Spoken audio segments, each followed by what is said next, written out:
세상의 모든 지식 언더스탠딩. 교육. 요즘 2%가 절절히 느끼고 있잖아요. 교육비 많이 쓰면. 자꾸 아픈데 찌를래? 요즘은 7세 고시라는 말도 있대요. 7세 고시가 뭡니까? 그러니까 계속 사교육을 하다가 7세 때부터 좋은 학원에 들어가기 위한 7살에 삐끗하면 우리 쉽지 않다. 그래서 7시까지 내려갔다 그러던데. 뭐야, 뭐. 어마어마합니다 요즘. 그래서 이 사교육 문제를 좀 이번에 제대로 좀 뭐가 문제인지. 우리는 신경을 그냥 몰라 좀 나중에 편할 때 생각해라고 미루다 보니 솔직히 뭐가 문제인지 자체를 몰라. 그렇습니다. 그래서 뭐가 문제인지 목 놓아 외치다가 한국을 버린 건 아니고 잠시 유학하러 가서 공부하러 이 문제를 영국 캠브리지에서 공부하고 계시는 이 나이에 나 진짜 안타까워 죽겠습니다 정말. 네. 이범 교육평론가님 오랜만에 모셨습니다. 교육할 때 저희가 모셨습니다. 어서 오십시오. 예, 안녕하세요. 네, 공부하기 안 힘드십니까? 묻지 말아 주십시오. 괴롭습니다. 예. 그러니까 어떻게 힘들 것 같아. 원래 영어 선생님도 아니었잖아요. 그래. 근데 어떻게 영어를 공부하냐? 정말 진짜 대단하십니다. 제가 이제 박사과정 들어가기 전에 예. 상당히 오랜 기간 이제 어학원을 다녔거든요. 어학원이라기보단 거의 그 학교에 가까운 월화수목금을 계속 다녔으니까. 네. 그러면 이제 같은 반의 그부들은 다 저보다 훨씬 어린 20대고 아니에요. 학생, 20대 그런 학생들이었죠. 근데 이제 어느 날 갑자기 그 선생님이 호주 분인데 부모님은 영국 분이에요. 그리고 자기 아버지가 한국전에 참전했다는 거예요. 호주에 항공모함을 타고 호주로 이주해서 호주군이 됐는데 항공모함을 타고 한국 전쟁에 참전했다는 거예요. 그 굉장히 그 세찬 겨울바람을 맞으면서 근무했던 게 힘들었다라는 얘기를 많이 하셨다는 거예요. 그래서 갑자기 제가 이제 앞에 앉았으니까 아무 생각 없이 근데 너는 몇 살이니? 원래 이제 나이 잘 안 물어보잖아요. 네. 근데 저도 아무 생각 없이 몇 살이다? 53. 그랬더니 이제 뒤집어진 거죠. 옆에 있던 스위스 친구가 자기 아버지가 53세라고. 그렇지 당연히 지금 그럴 나이지 서로. 게다가 약간 외국인 동양인이 좀 어리게 생각하잖아요. 나이 잘 모르더라고요. 동양인 나이 가늠을 잘 못하죠. 그리고 또 제가 염색을 하고 있었기 때문에 지금도 그렇지만 더더욱 그랬죠. 네. 오늘 주로 말씀드릴 거는 이제 7세 고시 얘기도 좀 이따가 나올 텐데 사교육이나 교육 경쟁을 좀 인수분해하는 거예요. 우리는 왜 이렇게 미친 듯이 경쟁을 하고 있고 왜 이렇게 사교육비를 뭐 어느 정도 쓰는 것까지는 이해하겠는데 뭐 이렇게 굉장히 과도할 정도로 쓰게 되었나 이게 어떤 원인이 있는가 이런 것들을 이제 들여다보는 건데 이게 제 연구 테마 중에 하나이기도 한데요. 사실 한국이나 동아시아 3개국 뭐 한국, 일본, 중국 이런 나라들이 교육열이 높고 교육 경쟁이 심한 것을 주로 어떻게 많이 해설하냐면 문화 때문이다. 그러니까 이 나라들은 옛날부터 과거제도 거의 1000년씩 했었고 그래서 이 공부를 통해서 성공하는 게 완전히 그냥 문화로 자리 잡혀 있다. 이게 이제 주된 설명이에요. 근데 사실 우리의 교육 경쟁이나 사교육이나 이런 것들이 다 문화 때문이라면 그러면 사실 허무한 결론에 빠집니다. 절대 못 고치는 그러면 못 고치는 거지. 대안이 없는 거지. 그냥 그야말로 한국병. 이렇게 되는 거죠. 그래서 저는 물론 문화의 요인을 완전히 배제할 수는 없지만 상대적으로 제도에 초점을 맞춰서 좀 해석해 볼 수 있지 않느냐 이런 가설을 가지고 있고 제도 중에는 좀 수량화 가능한 정량화해서 좀 검증 가능한 부분들도 있기 때문에 뭐 그런 데이터들도 지금 정리하고 문화라는 게 등등 하고 있습니다. 역사에 있을 뿐이지 태어나서 그걸 어떻게 알아요? 문화가 저의 삶에 영향을 준다면 태어나서 나도 활을 잘 쐈어야지. 그렇잖아. 우리가 얼마나 활을 오래 쐈던 민족입니까? 그래서 일단 문화를 제외하고 어떤 제도적 요인으로 설명할 수 있는 것 중에 하나가 제가 이제 마련한 이제 첫 번째 화면에 슬라이드에 이제 보이는데요.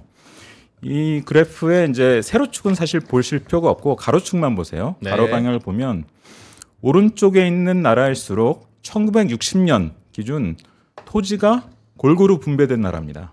그리고 왼쪽에 있는 나라일수록 대지주가 토지를 독점하고 있는 나라예요. 예. 토지 분배율이죠. 그러니까 우리는 가로축이. 굉장히 토지가 잘 분배돼 있네요. 그렇죠. 한 10여 년 전에 토지 개혁을 했으니까요. 그렇죠. 농지 개혁이라고 했죠. 농지 개혁. 그래서 예. 그 큰 중국이 공산화되는 것을 보고 굉장히 충격을 받아서 미국이 공산화되는 것을 추가로 막으려면 중국 공산당이 약속했던 그 농지 개혁을 한국, 일본, 대만에서 해야겠다. 예. 그래서 이 세 나라에서 일본의 농지 개혁은 이제 군정사령관이었던 메가더가 직접 했고, 한국은 이승만 대통령이, 대만은 이제 장개석 총통이 농지 개혁을 했죠. 1960년에. 예. 1949년, 50년에 했습니다. 우리나라의 경우에는. 예.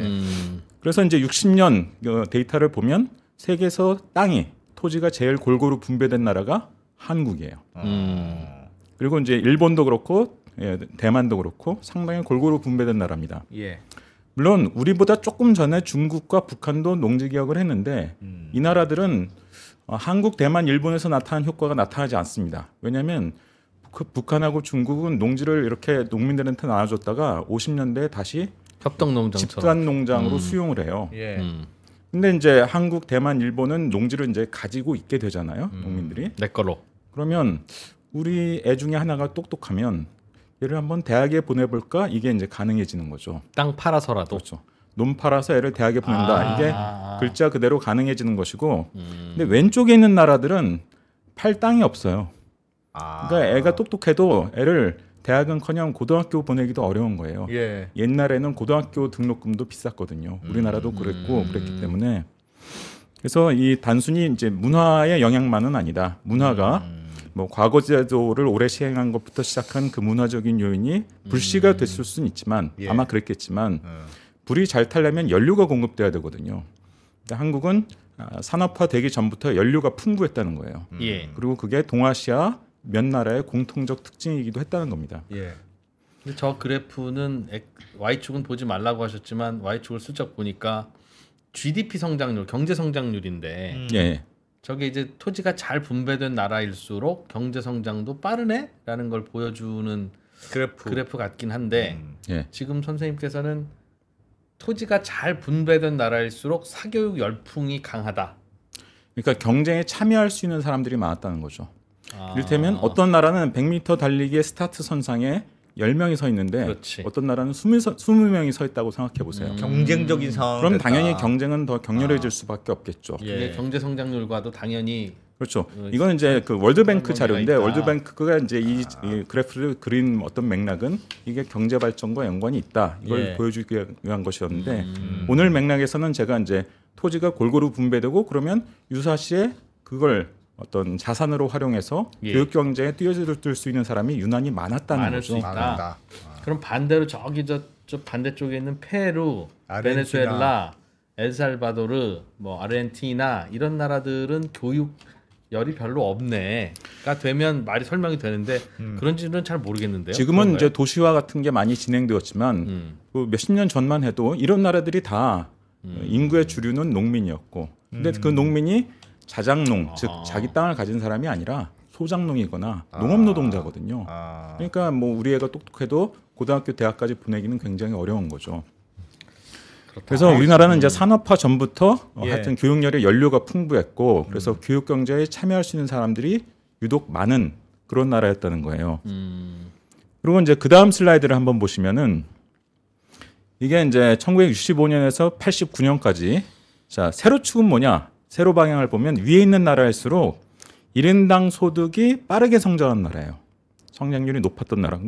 한국이 여기 보이실 겁니다. 한국이 보이실 텐데 한국이 역시 굉장히 빠른 속도로 성장한 나라구나. 천장에 붙어 있을수록. 천장에 붙어 있으니까. 그리고 가로축을 보면 가로축이 소득 독점도입니다. 그러니까 오른쪽에 찍히는 나라일수록 소득이 일부 계층에 독점적으로 분포하는 거예요. 골고루 분배되지 않고. 왼쪽에 있는 나라일수록 소득이 좀 비교적 골고루 분배되는 겁니다. 근데 한국이 그래도 꽤 왼쪽에 있죠. 경제시에 비교적 골고루 분배된 편인 나라였다는 거예요. 다른 나라하고 비교했을 때 우리나라에서는 체감 못했을 수도 있지만 다른 나라하고 비교해 보면 그럼 이걸 뭘 말하느냐? 아까 토지를 말씀드렸는데 그건 자산이잖아요. 당시에 제일 중요한 자산은 땅이었는데 그게 비교적 골고루 분배돼 있었다. 그게 교육 경쟁의 어떤 연료로 쓰였다. 근데 이후에 이제 산업화가 이제 진행되면서 이 자산 즉 땅이 아니라 이거는 소득이잖아요. 매년 들어오는 돈 나에게 이 소득도 굉장히 빠르게 늘면서 비교적 골고루 분배됐다는 거예요. 그러면 내가 땅은 없어도 즉 자산은 없어도 소득이 빠르게 증가하고 그것이 점점 비교적 골고루 분배되게 되니까 그럼 너도 나도 또 교육 경쟁에 추가로 참여할 수 있는 사람들이 또 늘어난 겁니다. 그러니까 우리나라가 이제 이 자산 분배도 그렇고 또 소득 분배도 그렇고 굉장히 교육열에 쓰일 수 있는 연료가 풍부했던 상당히 예외적인 나라였고 예. 그런 특성을 공유한 나라들이 또 동아시아 몇 개국 아까 말씀드렸던 대만이라든지 일본이라든지 또 뭐 싱가포르라든지 이런 나라들이라는 거예요. 그래서 이제 비교적 좀 문화를 빼고도 좀 설명할 수 있는 어떤 사회 경제적 백그라운드가 있다. 이제 이런 말씀을 드리는 거고요. 예. 본격적으로 이제 오늘 화두가 됐던 이제 7세고시 뭐 이 얘기를 하기에 앞서서 일단 제가 7세고시 얘기를 여기서 직접적으로 많이 하진 않을게요. 왜냐하면 제가 PD님한테 미리 여쭤보니까 이번 주 목요일에 진짜 대단한 전문가가 7세고시와 관련해서 여기에 출연을 하신대요. 네, 선생님만한 전문가가 어디 있겠습니까? 예. 아닙니다. 7세고시 얘기를 하려면 사실은 아동 심리학이라든지 뇌과학이라든지 또는 정신의학 이런 것들 전문가여야 되거든요. 제가 그런 쪽의 전문성을 가진 사람은 아닌데 마침 그 소아정신과 의사로서 굉장히 저명한 분이 목요일에 출연하십니다. 네. 그래서 제가 거기에 대한 어떤 직접적인 얘기를 하지는 않겠는데 하지만 7세고시가 어떤 배경에서 진화되어서 여기까지 왔는지는 제가 직접 알려드릴 수 있을 것 같아요. 일단 7세고시를 이제 어떤 의미로 해석할 수 있냐면 극단적인 선행학습이라고 이제 또 해석할 수 있잖아요. 그렇죠.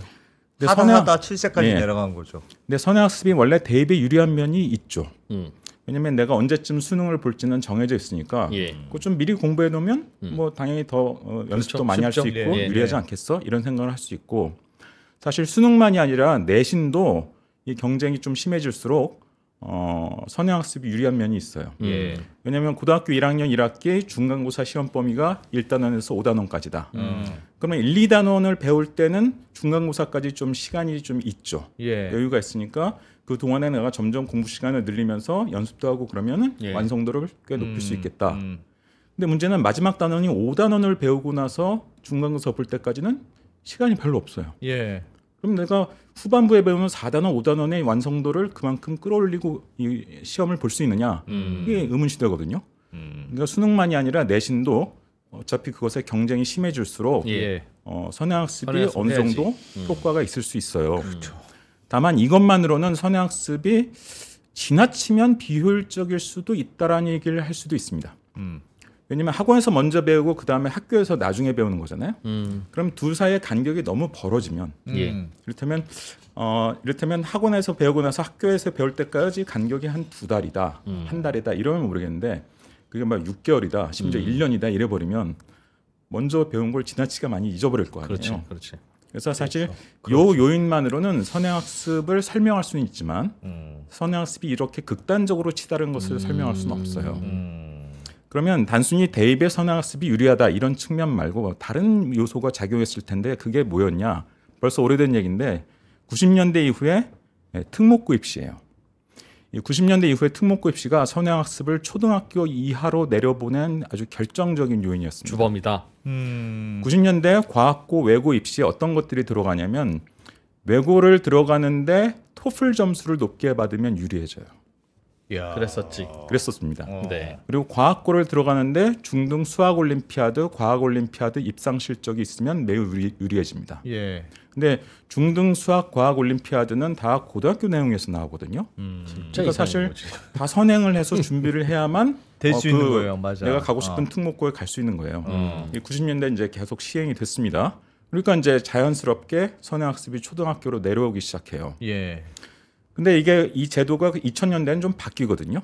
2000년대에는 토플 같은 거 반영하지 마. 이렇게 이제 바꿉니다. 그러자 외고에서 교과 수학이 아닌 무슨 창의 사고력 수학 이런 시험을 봐가지고 그걸 반영한다든지 아주 어려운 영어 듣기 평가를 봐서 반영한다든지 또 이런 식으로 이제 외고에서 대응을 합니다.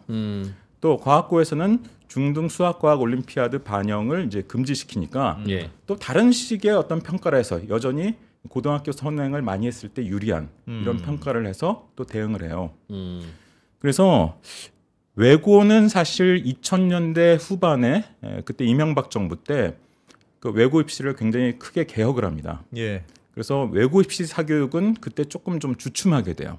그때 뭐 창의 사고력 수학이라든지 어려운 영어 듣기 평가라든지 이런 거를 금지시키고 중학교 내신 성적도 과거에는 여러 과목 두루 반영했는데 영어만 반영하게 그렇게 바꿉니다.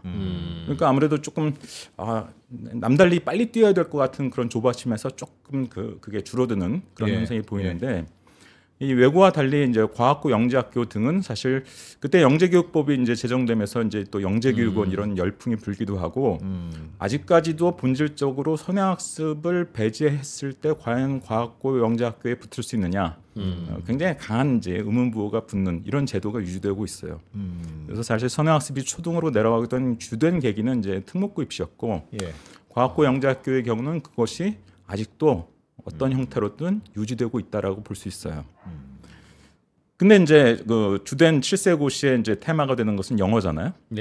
그럼 영어는 이제 왜 이렇게 또 내려갔느냐? 1997년에 초등학교 3학년부터 영어를 배우는 것으로 바뀝니다. 그건 또 왜 그랬을까요? 좀 빨리 배워야 한다고 그런 그렇죠. 거였나요? 그 외국어 교육이 좀 일찍 시작했을 때 더 효과적이다. 이런 것은 나름대로 꽤 그것을 뒷받침하는 연구 결과들이 많이 있거든요. 그러니까 그 좀 3학년부터 이제 영어를 배우는 것으로 하자. 이러니까 또 사교육업계의 이제 특성 중에 하나가 뭐냐면 모든 제도 변화를 어떤 마케팅의 수단으로 씁니다. 그러니까 야 초등학교 3학년부터 영어를 배워야 되면 영어를 유치원 때 시작해야 됩니다. 그래서 본격적인 영어 유치원은 90년대 후반에 시작돼요. 그것 때문에. 그리고 이제 2000년대 초반에 굉장히 붐업이 됩니다. 2000년대 말이 되면 또 주춤해져요. 이 영어 유치원이. 영어 유치원이 계속 또 잘 된 것은 아니에요. 그것도 왜 그랬어요? 당시에 이 영어 교육 열풍은 사실 조기 유학 열풍하고 연관돼 있기도 했거든요. 근데 조기 유학을 초기에 떠났던 사람들이 돌아와 보니까 생각보다 가성비가 안 나온다. 이런 그 결론을 내리게 됩니다. 처음에는 이제 조교학을 떠나서 당연히 이제 대학까지 미국이나 캐나다 등에서 이제 나왔겠죠. 그 사람들이 이제 귀국을 해서 이제 이를테면 대기업 공채 이런 데 지원해서 이제 일을 하게 되는데 대기업에서의 평가가 그렇게 조교학 가서 갔다 왔다고 해서 그렇게 남다른 것 같지 않은데 이제 이런 평가를 하게 돼요. 그러면서 이게 가성비가 안 나온다. 이런 얘기가 이제 나오기 시작하고 그리고 이제 특히 이제 2008년 미국발 금융위기 뭐 이런 것들이 이제 겹쳐서 작용하면서 이 일찍 유학 보내는 조기 유학 붐이 굉장히 급속도로 꺼집니다. 그래서 조기 유학의 최고조는 2000년대 중반이었고요. 지금은 조기 유학자의 수가 그때 한 3분의 1 정도밖에 안 됩니다. 조기 유학은 굉장히 줄었어요. 그래서 영어 유치원이 이제 그런 등의 원인으로 2000년대 후반이 되면 또 주춤하기도 해요. 뭐 물론 그 뒤에 또 다시 또 잘 되기도 했지만 그래서 어쨌든 영어 유치원은 이제 어떤 그런 배경이 있었던 것이고 그 다음에 이제 대입제도라든지 고교 교육과정 운영과 관련해서 입학사정관제, 또 박근혜 정부 후에는 이제 학생부 종합전형 학종이라고 이름이 바뀌죠. 이런 것들이 이제 도입되지 않습니까? 그리고 이제 학교에서의 평가도 이제 수행 평가 이런 것들이 이제 비중이 점점 커지기 시작합니다. 그러면 이제 어떤 마케팅이 가능해지냐면 할 게 많아졌습니다. 이를테면 예전에는 5가지만 하면 됐는데 이제 뭐 입학사정관제 학종 준비하고 수행 평가도 하려면 애들이 이제 10가지를 해야 됩니다. 그러니까 할 게 많아졌으니까 일찍 시작하십시오. 미리 해놓으십시오. 학종 때문에 그렇더라. 진짜 내신은 이런 마케팅이 설득력을 얻게 돼요. 맞아요. 그래서 실제로 그래. 어렸을 때 영어를 하는 게 영어를 제일 빨리 끝내야 된다는 논리예요. 그렇죠. 그 논리는 이제 영어는 초등학교 때 끝내고 수학은 중학교 때 끝내고 그런 이제 고등학교 때는 수행 평가도 하고 이제 다양한 것들을 준비해야 된다. 이 논리인 거죠. 물론 그대로 할 수 있는 학생은 굉장히 소수입니다만 제가 보기엔 어쨌든 성공하는 사례들이 있는 건 사실이고 그리고 어쨌든 우리 눈에는 성공 사례만 보이잖아요, 사실.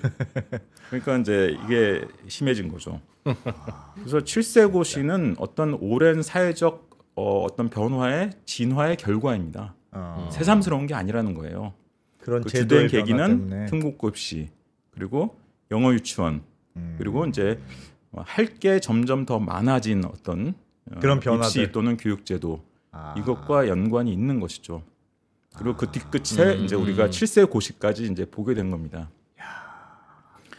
그래서 7세 고시는 하여튼 한국 사회가 만들어낸 오랜 어떤 진화의 산물이고 새삼스러운 것은 아니다. 입시가 좀 더 복잡해지면서 더 내려간 영향도 있네요. 그렇죠. 그러니까. 그런 여러 가지가 복합적으로 작용했습니다. 지금 예. 생각해 보면 그 흐름 자체가 뭐 그렇게 어딘가에서 크게 오류가 나서 이상한 것도 발견하기 어려운데요. 예를 들면 수월성 교육을 하자. 그러니까 그 예를 들면 특목고라고 하는 게 똑똑한 애들은 똑똑한 애들끼리 뭉쳐놔야 경쟁하면서 더 똑똑해지는 거지.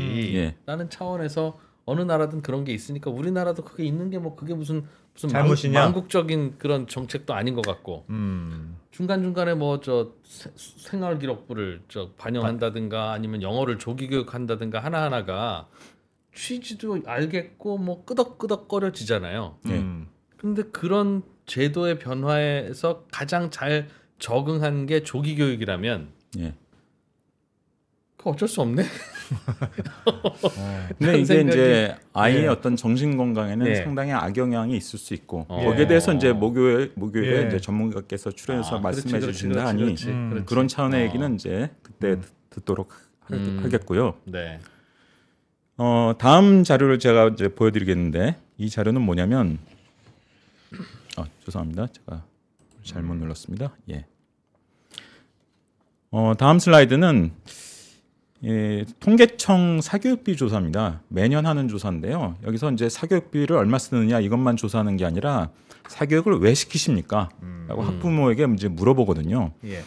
근데 이 왼쪽에 있는 그래프는 뭐냐면 1, 2, 3, 4, 5번 객관식으로 이제 어떤 보기를 준 다음에 하나만 고르게 한 거예요. 하나만 고르게 했을 때 학교 수업 보충을 위해서 사교육을 시키는 것입니다. 라고 답한 비율이 상당히 높죠. 예. 44.3%입니다. 그리고 선행학습을 위해서다가 25%, 진학 준비를 위해서다가 14%, 불안 심리 때문이다가 10%. 뭐 이런 식으로 나오죠. 예. 이게 몇 년 된 그 자료고요. 가장 최근 데이터를 보면 학교 수업 보충을 위해서가 49%. 더 높아요. 어쨌든 뭐 대략 한 반반 정도 나와요. 뭐가 반반이냐? 학교 수업 보충이라는 것은 일종의 보완적 사교육이라고 말할 수 있습니다. 선행은 아닌. 네. 학교 수업을 그냥 따라가는 것조차도 쉽지 않으니까. 그냥 애한테 맡겨서는 잘 안 된다. 그러니까 사교육을 시켜야 된다. 이런 논리거든요. 그래서 이것은 보완적 사교육이다. 이렇게 얘기할 수 있고요.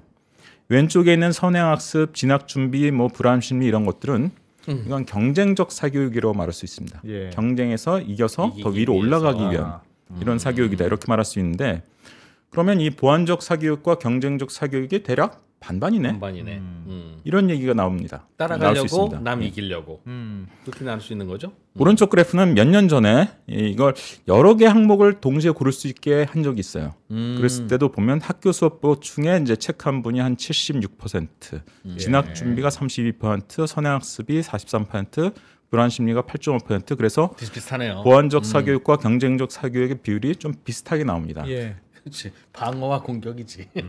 이게 이제 사실 교육 논쟁과 관련해서 무슨 의미가 있냐면 우리나라 진보와 보수가 사교육에 대해서 보는 입장이 좀 다릅니다. 진보는 대입 경쟁이 너무 심해서 사교육이 이렇게 커지는 거다. 이렇게 얘기합니다. 그러니까 대입 경쟁을 어떤 식으로든 줄여야 된다. 이렇게 이제 해법을 얘기하고요. 보수는 공교육이 부실해서 사교육이 이렇게 커지는 것이다. 그러니까 공교육을 강화하고 내실화함으로써 사교육을 잡을 수 있다. 이렇게 얘기하거든요. 근데 제가 보기에는 진보의 말이 맞다면 경쟁적 사교육이 다수를 이루어야 되거든요. 선행이 대부분이어야죠. 예, 선행이나 뭐 진학 준비가. 따라가. 그렇지. 보수의 논리가 맞다면 즉 공교육이 부실해서 그렇다면 학교 수업 보충 이런 게 대부분을 이루어야 되거든요. 예. 근데 이게 반반인 걸 보면 둘 다 맞구나. 진보가 하는 얘기와 보수가 하는 얘기가 다들 모두 맞는 거예요. 그래, 둘 다 맞는 거네. 반반 다 말이 되는 겁니다. 예. 그렇지. 논리적으로 그렇지 않습니까? 아. 그러면 이 보완적 사교육 그리고 경쟁적 사교육을 모두 들여다봐야 되는데 상대적으로 보완적 사교육에 대해서는 사람들이 좀 주의를 덜 기울이는 편이에요. 근데 실제로 학부모들을 만나보면 학교만 믿고 이제 애들을 보내서는 애가 못 따라가는 경우가 많더라. 이런 얘기를 하시는 분들이 많거든요. 그래서 이 보완적 사교육이 또 왜 이렇게 커졌나? 이걸 우리가 좀 일단 들여다볼 필요가 있습니다. 근데 제가 보기에 보완적 사교육이 이렇게 커진 주된 원인 중에 하나는 한 세대 전과 지금을 비교했을 때 숙제의 양이 줄었습니다. 그게 중요해요? 애들에게 내주는 숙제 양이 줄었어요. 이게 왜 중요하냐면 네. 우리가 학습이란 말을 할 때 학이란 말은 배운다는 뜻이잖아요. 네. 배울 학자. 그 습이라는 것은 익힌다는 뜻이잖아요. 예. 연습을 하는 겁니다. 익힐 습자. 그 배울 학자, 배우는 것은 주로 수업 시간에 한다고 치고 예. 익히는 거, 연습하는 건 언제 합니까? 숙제할 때. 그거를 공교육에서 주도적으로 시키는 수단이 숙제였습니다. 예. 근데 한 세대 전에 비해서 지금 숙제 양이 상당히 줄었어요. 뭐 숙제가 없어진 것은 아니지만 그리고 이제 단순히 익히는 숙제가 아니라 이제 수행 평가형 숙제 이런 건 오히려 늘어났죠. 지금 어쨌든 익힘, 프랙티스를 위한 이 숙제는 상당히 줄어든 상태입니다. 이게 현장에서의 증언을 들어보면 꾸준히 줄었다고 합니다. 왜 줄었을까요? 좀 이따 말씀을 드릴게요. 그래서 일단 보완적 사교육이 커진 원인 중에 하나는 학교에서 이제 숙제가 줄었다는 것. 그럼으로써 공교육이 아이들의 익힘, 연습 이런 것을 주도하던 것이 약화됐다는 것. 이런 것이 작용한 것이고요. 두 번째 이제 그 보완적 사교육의 수요가 늘어난 배경에는 나머지 공부가 줄어든 것이 또 작용합니다. 나머지 공부는 뭐냐? 야 누구 오늘 집에 가지 말고 남아. 그래서 선생님이 야 너는 요런 문제 좀 더 풀어보고 너는 이것 좀 더 해봐. 이게 이제 방과 후 보충 교육인데요. 방과 후 보충 교육을 이게 공식적인 용어는 아니지만 나머지 공부라고 흔히 불렀었습니다. 근데 이게 또 한 세대 전과 비교했을 때 이건 숙제보다 훨씬 더 많이 줄었습니다. 그래서 지금도 나머지 공부를 시키는 선생님들이 있지만 굉장히 보기 드뭅니다. 굉장히 예외적인 경우예요. 그러면 공교육을 믿고 보냈는데 그냥 기초학력조차 보장이 안 되는데 우리가 아주 월등히 잘하는 걸 바라는 건 아니라 할지라도 기본적인 학력 수준 뭐 따라갈 정도는 됐으면 좋겠는데 그것조차 좀 안 되는 것 같은데 이런 느낌을 받는 분들이 늘어나는 거죠. 그럼 당연히 보완적 사교육의 수요가 늘어날 수밖에 없고 그럼 도대체 숙제도 줄고 나머지 공부도 줄고 왜 그랬느냐를 생각해 보면 이것이 교권의 약화와 직접적인 연관을 가지고 있습니다. 그러니까 그게 지금 말씀을 해주신 거 들으니까 분명히 그 현실은 맞는 것 같아요. 근데 그게 사교육이 강화돼서 공교육이 약화된 건지 교권의 약화. 교권이 약화돼서 억지로 이제 인과관계를 좀 단순화시켜서 말해 본다면 교권이 약화되면서 숙제 좀 시켰더니 막 민원 전화가 오는 거예요. 뭐 아내와도 뭐라 안 하니 안 해오지. 그러니까 그런 경우도 생기고. 왜 우리의 숙제를 이렇게 많이 내줍니까? 이런 민원이 전화가 올 때 학원 가야 바쁜데 교권이 정당하게 성립되어 있는 상황이라면 거기에 대해서 교사도 당연하게 항변을 하고 또 그 민원이 이제 교장이나 교감선생님한테 갈 수도 있잖아요. 학교에 이제 관리자 위치에 계신 분들인데 이분들도 당연히 어떤 법령적 근거에 기반해서 교사를 변호해 줄 수 있어야 되는데 사실 제가 옛날부터 여러 번 칼럼에도 쓰고 공개석상에서도 얘기했던 게 우리나라 교권이 원래 없거든요. 우리나라 교권은 법령화되지 않은 것이었어요. 관습적으로 존중해 준 거였어요. 그냥 선생님에 대해서 관습과 문화였지 법령적으로 교사의 권한이 이렇게 정확하게 명시되어 있는 게 선생님들이 할 말이 없는 아니었던 겁니다. 그러니까 그런 민원에 대해서 굉장히 취약했던 거예요. 선생님 본인뿐만 아니라 그 관리자였던 교장, 교감 선생님들도 그렇고. 그러니까 이게 이제 일종의 자연 선택 논리죠. 그런 선생님들이 점점 이제 도태되고 숙제량이 점점 줄어들 수밖에 없었던 거예요. 나머지 공부, 우리의 왜 나머지 공부 시킵니까? 낙인 찍힙니다. 집으로 당장 보내세요. 그랬을 때 항변할 수가 없는 겁니다. 예전에는 안 그랬는데 그런 전화가 오는 이유는 그냥 사회가 민주화돼서 그런 거라고 봐야 돼요? 왜 교권이 그렇게 예전에는 똑같이 그러니까 아까도 말씀드렸지만 우리나라 원래 교권이 엄밀하게는 없었어요. 네. 다만 관습적으로 선생님들을 존중했던 겁니다. 근데 그 문화가 점점점 이제 쇠퇴했잖아요. 그럼 문화의 쇠퇴에 비례해서 관습적으로 행했던 것을 제도화시켜야 됩니다. 그리고 법령화시켜야 되는 거예요. 그런데 그것이 여러 가지 이유로 인해서 이루어지지 않은 거예요. 이건 보수와 진보가 모두 책임을 가지고 있는 겁니다. 사실. 그러니까 결국 학생인권에 관해서 그 교권이 약화된 게 아니고요. 네. 교권은 법령적으로는 원래 없었던 거예요. 근데 그것을 세워야 되는데 안 세우고 있었던 겁니다. 방치했던 거죠. 그래, 그건 다양하게 표현할 수 있었겠네. 예. 예전에는 선생님들이 막 그냥 다들 무도인이었던 시절이 있었잖아요. 그렇죠. 몇 달씩 하고 막 그냥 교실에서 갑자기 날아다니고 세레빠 왔다 갔다 하고 말죽거리 잔혹사에 나오는 하고 예, 아니기도 예. 하고 그랬던 걸 그냥 묵묵히 원래 세상은 그렇지 넘어가다가 안 넘어가게 된 탓도 있는 것 같고. 아니 근데 그때는 그렇게 이게 사실 폭력이 난무하던 교실이었는데 선생님을 중심으로 해서 배문고등학교. 그런데 그래도 그때 그게 익숙해져 되는 게 왜냐하면 선생님들이 엄청난 시간을 할애해서 학습을 하려고 노력했다는 게 눈에 보이긴 했거든요. 선생님도 새벽에 와서 밥 먹기까지. 그거는 확실했거든요. 그러니까 예를 들면 때리기만 한 게 아니고 뭔가 하여튼 자기들이 노력하는 게 느껴지긴 느껴졌어요. 뭐 그런 선생님들도 있었죠. 예. 그러니까 그게 조금 말이 안 되라고 생각하면서도 그래도 이제 익숙해져가 되는 게 있었는데. 자 이제 라떼는 얘기는 이제 그만하고. 예. 예. 그래서 이 대목에서 우리가 이제 주의 깊게 볼 것이 2000년대 후반부터 우리나라에 갑자기 소개되기 시작한 이제 핀란드 교육이에요. 저는 핀란드 교육이 이 본질은 우리나라에 전달되지 않고 약간 마케팅적으로 좀 소모된 면이 있다라고 봐요. 네. 예를 들면 어떤 소문이 퍼졌냐? 핀란드에서는 숙제가 없다더라. 아하. 그런 소문이 퍼졌는데 웬걸 초등학교 1학년 때부터 숙제 내줍니다. 꾸준히 숙제 내줘요. 그리고 네. 핀란드에는 우열반이 없다더라. 근데 엄밀히 우열반이 없긴 한데 예. 핀란드 교실에 가서 보면 특히 초등학교 저학년 이런 데서 보면 그 애들 중에 몇 명을 보조교사가 몇 명 따로 모아놓고 뭘 따로 하고 있어요. 따라가게 버거워하는 애들은 별도로 관리를 하는 거예요. 그걸 본 수업 시간에 하기도 하고 방과후에 남겨서 시키기도 해요. 예. 그 나머지 공부가 제도화되어 있는 거예요. 그렇지.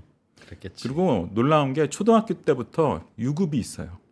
유급이 있어요? 예. 와. 그래서 여러 가지 방법을 동원해서 애를 지원하려고 애써 봅니다. 그런데 도저히 안 되겠다. 얘 4학년에서 5학년 올라가는 거 좀 문제인데 그러면 여러 가지 이제 절차와 회의를 거친 다음에 유급을 시킵니다. 그러니까 핀란드가 일제고사를 안 보거든요. 일제고사 안 보고도 학력 수준이 높다라고 해서 이제 유명해진 나라이기도 한데 그 이유 중에 하나는 이렇게 공교육에서 굉장히 체계적으로 학생들을 밀접하게 관리하는 것이 일상화되어 있는 거예요. 그러니까 그런 측면은 우리가 좀 간과하고 핀란드를 좀 이미지만 활용한 그런 면이 있는데 누가 그런 걸 한 거예요? 핀란드 교육 소개하면서 숙제 없다 하더라 하는 게. 아니 그런 풍문이 굉장히 난무했고요. 기사 검색만 해보셔도 상당히 그런 식의 발언이나 보도를 볼 수 있어요.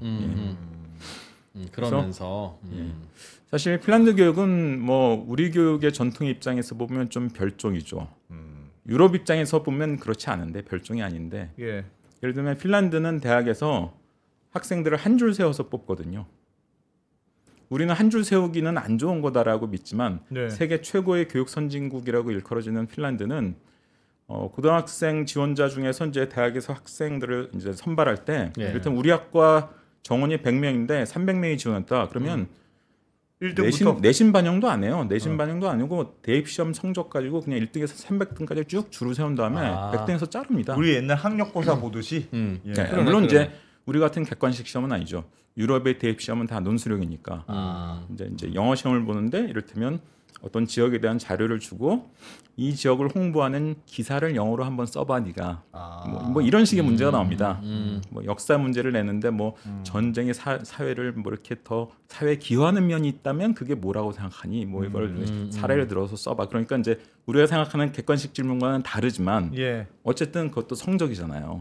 그 점수 순대로 쭉 줄 세워서 성적 순으로 뽑아요. 그 유럽의 많은 나라들이 실제로 성적 순으로 뽑습니다. 꽤 많은 나라들이 노르웨이도 그렇고 스웨덴도 그렇고 뭐 그래요. 그러니까 와전됐군요. 우리나라에서는 이제 진보든 보수든 예를 들면 구체적인 실명을 거론하자면 김상곤 장관이든 이주호 장관이든 좀 미국적으로 가야 되는 거 아니야? 좀 다양한 요소를 종합적으로 보고 뽑는 게 더 좋은 것 아니겠어? 이런 생각을 좀 공유했습니다. 교집합이 있었던 거예요. 뽑을 때. 그래서 그 방향으로 가면서 입학사정관제, 학종 이런 것들이 이제 점점 커졌던 것인데 물론 그게 교육적으로 더 타당할 수도 있어요. 제가 그걸 이제 부정하는 것은 아니지만 그것이 선진국들을 전체적으로 봤을 때 보편적인 것은 아니라는 겁니다. 그냥 한 줄 세우기 해서 뽑는 나라들도 심지어 그 유명한 교육 선진국인 핀란드도 그러고 있어요. 그러니까 이제 얘기하다 보니까 좀 대학 입시 얘기로 이제 샜는데 어쨌든 제가 얘기하는 맥락은 이제 보완적 사교육이라는 게 우리나라에 상당히 또 수요가 크다. 이게 이제 이렇게 커진 데는 결국 숙제도 줄어들고 방과 후 보충 교육, 즉 나머지 공부는 거의 없어지다시피 하고 그래서 공교육이 가진 어떤 책무성 이런 게 방기된 측면이 있다. 이런 얘기를 하는 거고요. 그래서 사실 최근에 무슨 뭐 인공지능 교과서 이것과 관련해서 이제 여러 가지 논란이 있었는데 제가 안타까운 거는 사실 왜 인공지능 교과서였을까? 학습이란 걸 나눠 생각해 보면 습을 할 수도 있는데 그러니까 학이 아니라 습을 재구조하기가 더 좋거든요. 인공지능은 학을 재구조한다는 것은 교사의 수업을 바꾸는 거기 때문에 생각보다 굉장히 조심스럽게 접근해야 되고 그거를 도입하는데 시간도 좀 오래 걸린다고 봐야 돼요. 상대적으로 숙제는 인공지능에 맡겨서 얘는 두 자릿수 나눗셈부터 좀 어려워하는구나. 그럼 좀 더 연습을 시킨다든지 아니면 얘는 그런 개념 설명부터 못하네. 그럼 인공지능이 판단해서 그런 것부터 더 보여준다든지 얘는 좀 빨리 까먹는 애야. 그럼 좀 더 촘촘하게 복습을 시킨다든지 굉장히 다양한 게 가능해지거든요. 특히 어린 학생들은 자기 학습을 관리하기 어려우니까. 그러니까 사실 학보다는 습에 초점을 맞춰서 인공지능의 어떤 도움을 받기 시작했으면 상당히 좀 더 효과적이었을 거라고 생각하는데 이상하게 하여튼 학부터 손을 대는 이름 자체가 인공지능 교과서잖아요. 이런 식의 이제 접근을 하는 게 저는 개인적으로 상당히 좀 아쉬워요. 그래서 결국 지금 인공지능 교과서라고 도입되긴 했지만 그 법적인 지위는 교과서가 아니라 그냥 교육 자료로 활용하기로 그런 식으로 이제 올해는 일단 결론이 났잖아요. 어쨌든 보완적 사교육에 대해서 제가 이제 좀 인수분해를 나름 해봤고요. 그럼 이제 아까 얘기로 돌아가서 경쟁적 사교육 이걸 이제 인수분해를 해보겠는데 선행학습하고 있는 건 그건 왜 그러냐? 그렇죠. 선행학습이라든지 상급학교 진학을 위해서 이제 사교육을 열심히 한다 이런 건 이제 다 경쟁적 사교육이라고 볼 수 있는데 경쟁적 사교육의 이제 원인은 뭐겠느냐 이런 걸 우리가 좀 들여다볼 필요가 있는데 일단 이거는 제가 세 보니까 이 자리에 출연한 게 벌써 오늘 6번째인가? 그렇던데 예전에 좀 말씀을 드린 적이 있어요. 좋은 대학 가려고. 그렇죠. 대학. 우리가 불평등이라는 얘기를 할 때 이 담론이 조금 좀 제한적이에요. 개인 간 불평등만 얘기합니다. 근데 개인 간 불평등도 중요하지만 대학 간 불평등이 중요한 거거든요.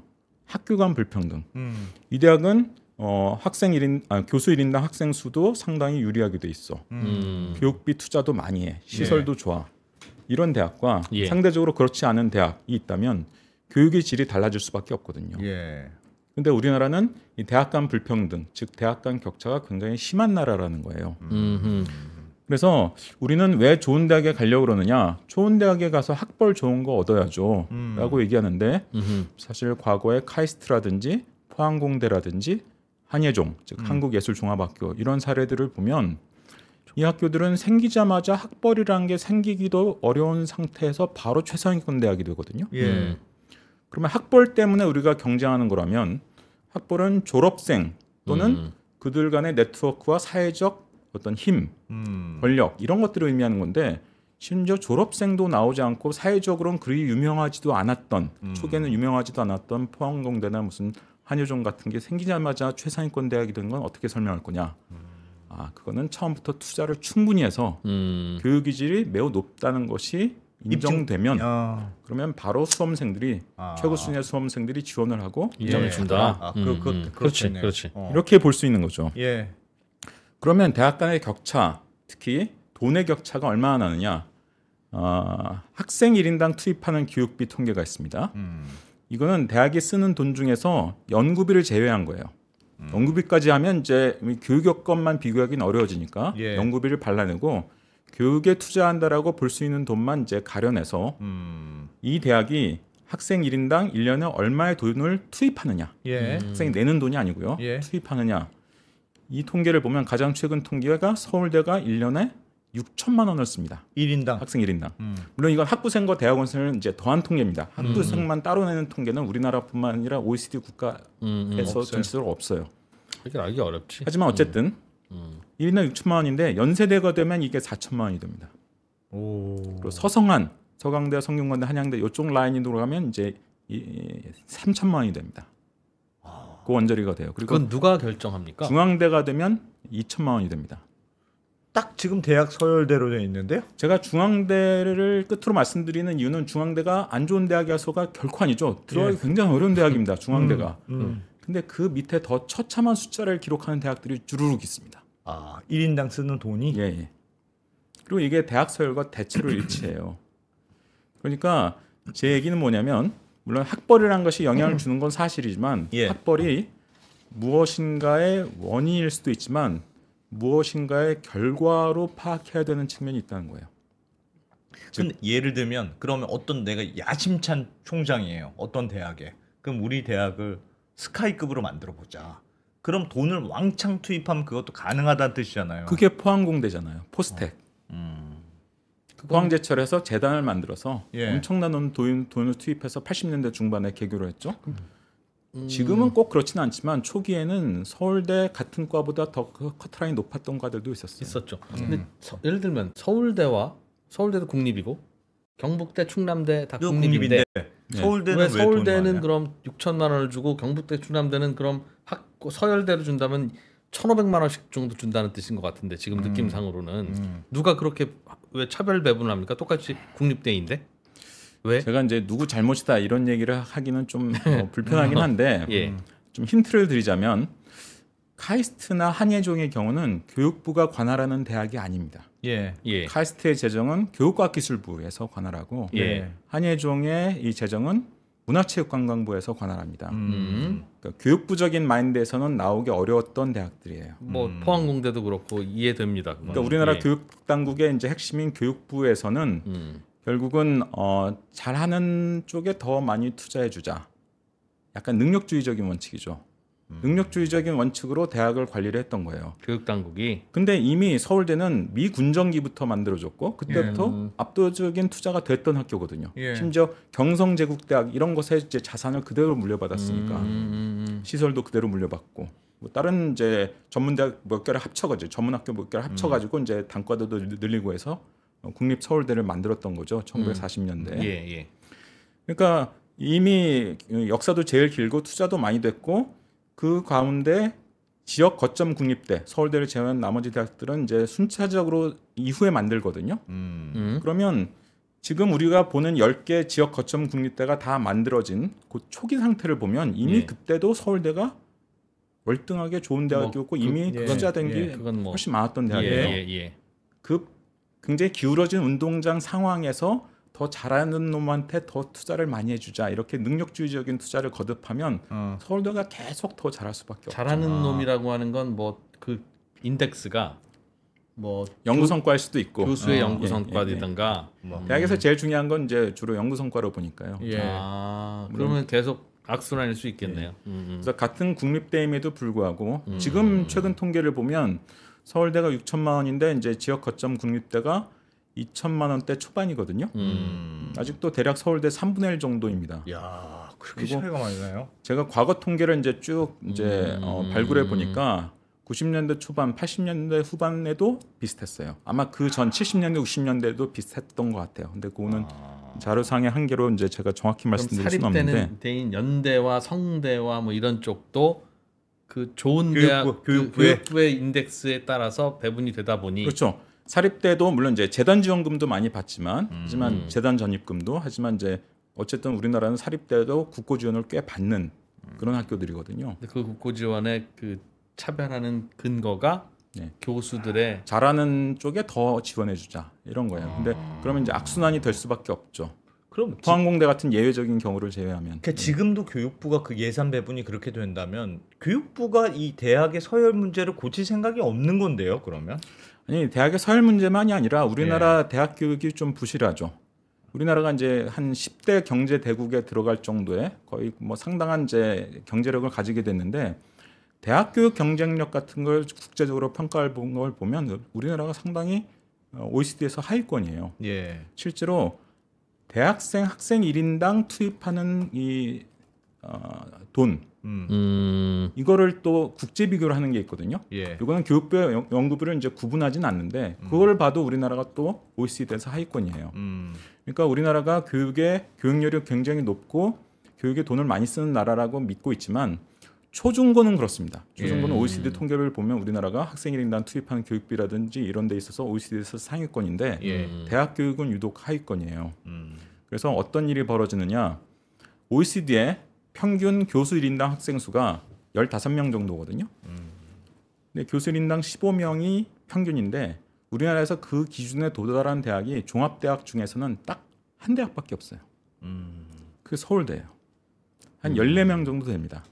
이게 법정 정원 기준이냐 뭐 실제 다닌 학생 기준이냐에 따라 좀 다르긴 한데 그러니까 서울대가 우리나라 종합대 중에선 제일 좋은 대학인데 뭐 일부 지표 연구 지표는 좀 더 뛰어나지만 그래서 100대 대학에 들어가지만 일부 지표 뭐 교수님이나 학생 수 이런 걸 보면 OECD 평균밖에 안 되는 대학인 거예요.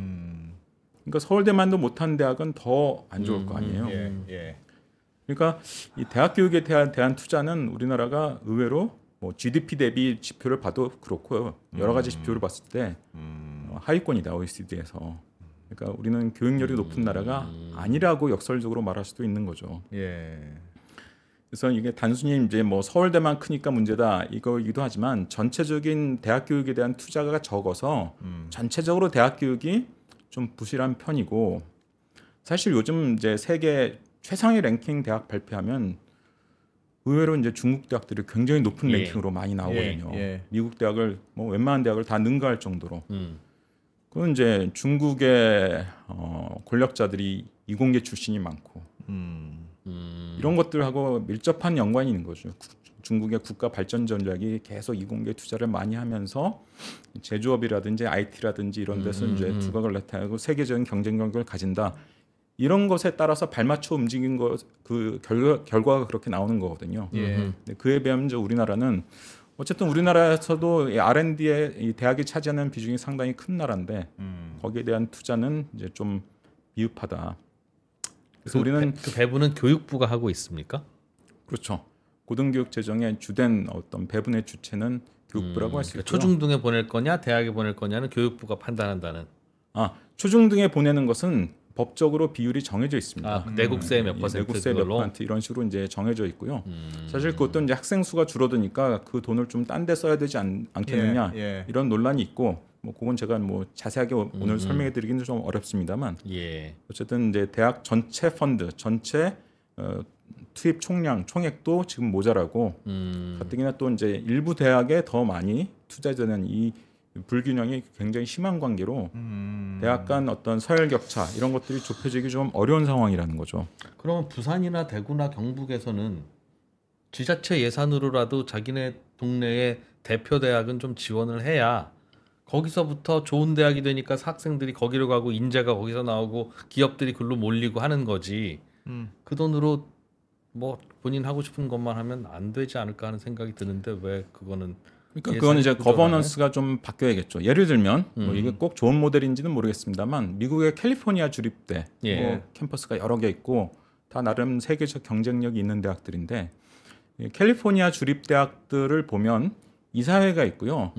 이사회에 주지사가 들어가게 돼 있습니다. 주립대니까. 또는 주지사가 지명한 사람이 몇 명 당연직 이사로 들어가게 돼 있어요. 그리고 이제 주정부가 거기에 대해서 이제 재정을 투입하게 돼 있죠. 그게 이제 재정의 주요한 근거가 됩니다. 근데 우리나라는 이제 그렇지 않죠. 국립대는 그야말로 이제 그 교육부에서. 지방 정부가 아니라 이제 중앙 정부에서 돈을 주는 거니까. 근데 이제 중앙 정부에서 돈을 주면서 수십 년 동안 굉장히 불균등하게 이제 돈을 배분을 했었던 거죠. 그래서 뭐 비수도권 지역 가서 이제 강연하다 보면 아니 옛날에 뭐 경북대, 부산대, 전남대 굉장히 괜찮은 대학이었는데 왜 이렇게 이게 명성도 떨어지고 입학 성적도 안 좋아지느냐. 그때 이제 제가 예로 많이 드는 게 카이스트나 포항공대처럼 이런 대학들에 투자했으면 그렇게 되지는 않았을 겁니다. 물론 요즘 이제 서울이라는 매력적인 어떤 대도시를 선망해서 인서울 대학이 더 뜨는 면이 있죠. 약간은 있죠. 예. 중앙대가 아까 2천만 원이라고 말씀드렸는데 지역 거점 국립대가 그것보다 조금 더 높거든요, 사실. 학생 1인당 교육비는. 네. 그러나 이제 실제 입학 성적이라든지 이런 걸 보면 중앙대가 훨씬 앞서 있죠. 그거는 분명히 서울 버프를 받은 거예요. 서울에 있기 때문에 어떤 네. 선호되는 그런 현상이 반영된 거지만 어쨌든 투자를 꾸준히 계속했다면 그거는 그래도 일정 수준은 상당히 막아낼 수 있었던 것이고 앞으로라도 더 악화되지 않기 위해서라도 너무 좁게 국내 위주로만 생각하지 말고 좀 글로벌 경쟁력이 가진 대학으로 이걸 키워보자. 이럴 수가 있죠. 실제로 그걸 오랫동안 해온 나라가 이제 일본이죠.